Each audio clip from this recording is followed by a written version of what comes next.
जीवन एक ऐसी यात्रा है कि जिसका कोई तैयार रोड मैप नहीं, और यही कारण है कि जीवन नित नई चुनौतियों से भरा हुआ है। अगर आप इन चुनौतियों का सामना अब विवेकपूर्ण सफलतापूर्वक कर लेते हैं तो आप जीवन में सफल हो जाते हैं, और यदि यही चुनौतियों को आप सफलतापूर्वक सामना नहीं कर पाते तो यही चुनौतियां आपके लिए तनाव का मुख्य कारण बन जाती हैं। आज के संदर्भ में 4 में से 3 व्यक्ति तनावग्रस्त हैं। क्या आम और क्या खास, बॉलीवुड से लेकर आम आदमी तक तनाव से ग्रस्त है।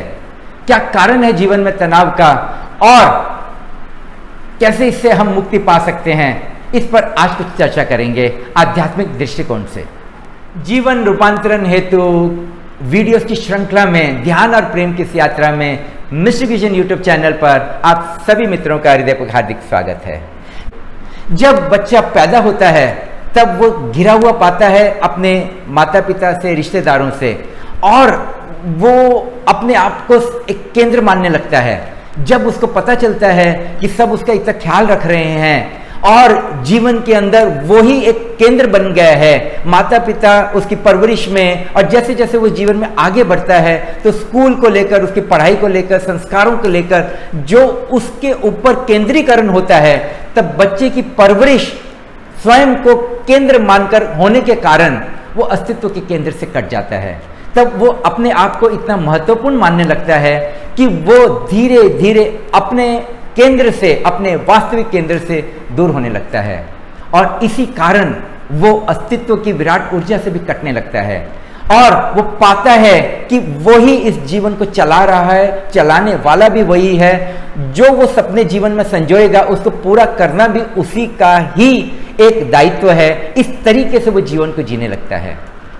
जीवन में तनाव का दूसरा कारण यह है कि आज के भाग दौड़ वाले आधुनिक युग के अंदर विज्ञान ने जो उन्नति की है उसने हमें सब कुछ दिया है, मगर एक साथ में बहुत महत्वपूर्ण एक और चीज भी दी है, और वो है हमारे भीतर संदेह का जन्म हो चुका है। और संदेह इतना गहरा हो गया है जीवन को लेकर कि श्रद्धा दूर दूर तक दिखाई नहीं देती। यह संदेह ने हमको इतना हद तक घेर लिया है कि हम इस छोटे से जीवन को चलाने वाले कर्ता बनकर स्वयं को मानने लगते हैं। संदेह भरा चित्त विचार को जन्म देता है, और श्रद्धा वाला व्यक्तित्व निर्विचार होता है। निर्विचार के कुछ पलों को हम वैसे ही भूल चुके हैं। ध्यान की इसलिए बहुत ज्यादा जरूरत आज के संदर्भ में इसलिए है कि हम उसके माध्यम द्वारा निर्विचार के कुछ पलों को हमारे भीतर लेकर आएं, ताकि एक श्रद्धा हमारे भीतर पैदा हो और अस्तित्व विराटता की तरफ और अस्तित्व की विराट ऊर्जा की तरफ हम आगे बढ़ें। जीवन में तनाव का और एक मूलभूत कारण है कि हम जीवन में स्पॉन्टेनिटी को भूल चुके हैं।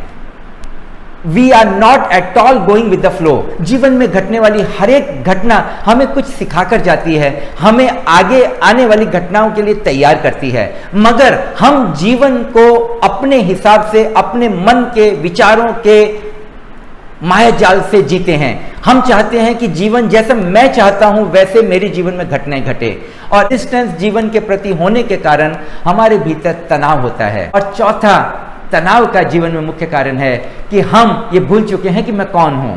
हम अपने आप को कर्ता मानकर जीते हैं। जीवन में अगर कोई पुण्य है तो ये समझ लेना कि मैं कर्ता नहीं हूं, परमात्मा करता है, और जीवन में यदि कोई पाप है तो सिर्फ वो यही है कि मैं करने वाला हूं और परमात्मा कुछ नहीं करता है।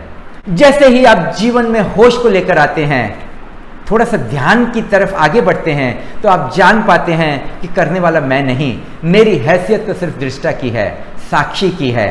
कौन है जिसने मेरे बचपन को देखा? कौन है जिसने मेरी जवानी को देखा? कौन है जिसने मुझे मेरे दुख सुख को देखा? कौन है जिसने मुझे व्यापार या नौकरी करते हुए देखा?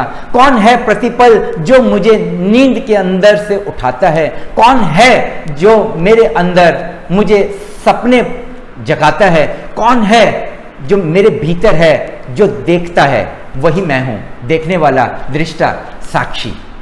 जैसे ही आप जीवन को, जीवन के आयाम को दृष्टा के भाव से देखने लगते हैं, साक्षी की ओर से देखने लगते हैं, साक्षी के दृष्टिकोण से देखने लगते हैं, तो आप पाएंगे कि आप जीवन के अंदर एक नए उत्साह को, एक आनंद की तरंग को आपके जीवन में आमंत्रित करते हैं।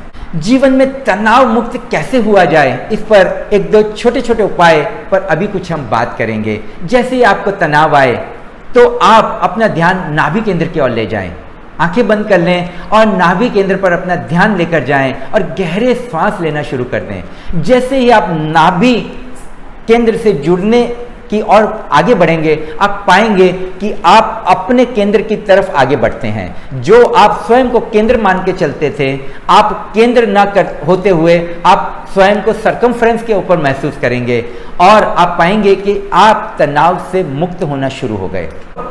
मन से थोड़ा दूर हटें। मन यानी विचारों का दर्पण, भूत और भविष्य के विचार। आमतौर पर हम भूतकाल में रहते हैं और भविष्य की कल्पनाओं में अपने आप को संजोए रखते हैं। जैसे ही आप वर्तमान में रहने का अभ्यास करते हैं, तब आप पाएंगे कि आप तनाव मुक्त होने लगते हैं। वर्तमान में रहकर जब आपको जीवन को जीने लगते हैं, तो आप अपने भीतरी चेतना के केंद्र से जुड़ जाते हैं और चेतना के केंद्र पर रहकर जब आप भविष्य का निर्माण करते हैं वर्तमान में रहते हुए, तब वास्तविक जीवन को आप जीना शुरू करते हैं। जीवन में धन्यवाद के भाव को कभी ना भूलना चाहिए, क्योंकि ईश्वर की कृपा उन्हीं पर बरसती है जो धन्यवाद के भाव से जीवन को जीते हैं। जीवन में फूल भी हैं और कांटे भी। अगर हमारा ध्यान कांटों पर जाता है तो थोड़े बहुत फूल भी हैं, वो कांटे बन जाते हैं। और यदि हमारा ध्यान जीवन में शुभ घटनाओं पर जाता है, तो थोड़े बहुत जो जीवन में कांटे भी अगर हैं, तो वो कांटे भी हमको राह दिखाएंगे फूल बनने के लिए, सकारात्मक परिवर्तन हमारे जीवन में लाने के लिए। और कैसे करें हम सुबह की शुरुआत, जानेंगे मेरे अगले YouTube वीडियो में। लाइक, सब्सक्राइब और शेयर करना ना भूलें। मिस्टिक विजन YouTube चैनल को जीवन रूपांतरण हेतु वीडियोस की इस श्रृंखला में मेरे साथ। बहुत बहुत धन्यवाद।